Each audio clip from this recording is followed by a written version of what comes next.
to give you guys tonight was that I think there's three things happening that are going to balance an uncertain world.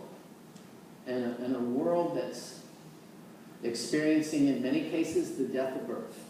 And at 7 billion people going to 10, all the good things we're doing, if we can't maintain that important life cycle and that important case for life on this planet, it doesn't matter.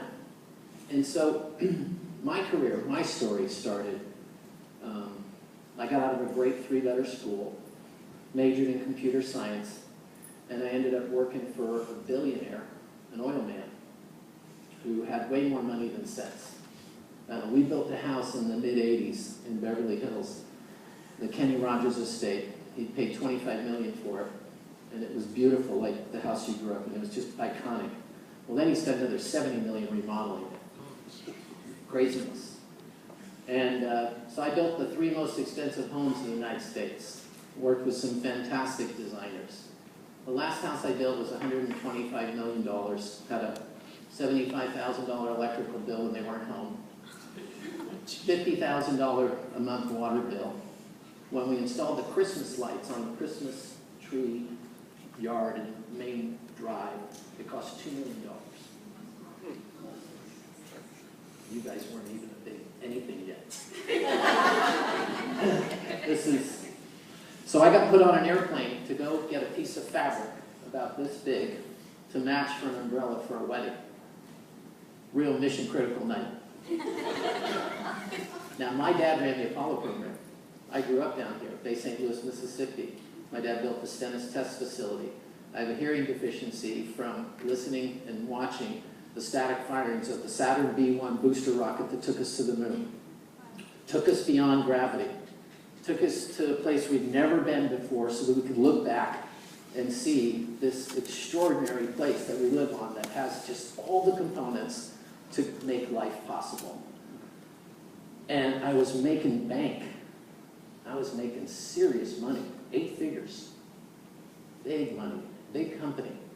And I looked out the window, and the pilots came back to me and they said, hey, can we do something tonight? And I said, what's that? And they said, we're going to service the plane tomorrow, and so we have to stress the engines. So this is a G3, and they said, we're going to go to the ceiling limit of the aircraft, 54,000 feet. We did. I got to see the curvature of the Earth.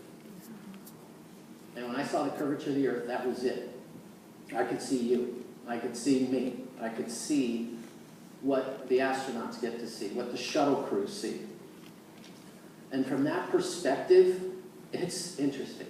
You just feel like we should do something.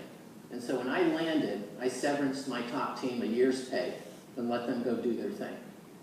That was the beginning of me wiping the counters down in public bathrooms every time. It was the beginning of me not being able to go by a homeless person and do something. And I was not that person. I was a Ferrari driving, girlfriend of the month, wanted my big house and my plane, and I was aiming for everything that was just sort of what people were registering as impactful. And I realized it was just nothing that was there. And I kept thinking back to my dad, you know, it's not what we take, it's what we leave behind. And we all have this capacity to leave our mark. And so the reason I came here tonight to talk to designers, 30 years forward now, after doing some great work, greening the White House, helping Rick and the team find themselves at that. I got stuck greening the White House. Didn't know what I was doing, had no idea. The first thing I did, John, I built a house for myself, which was, you guys, all as designers would have laughed me out of the room.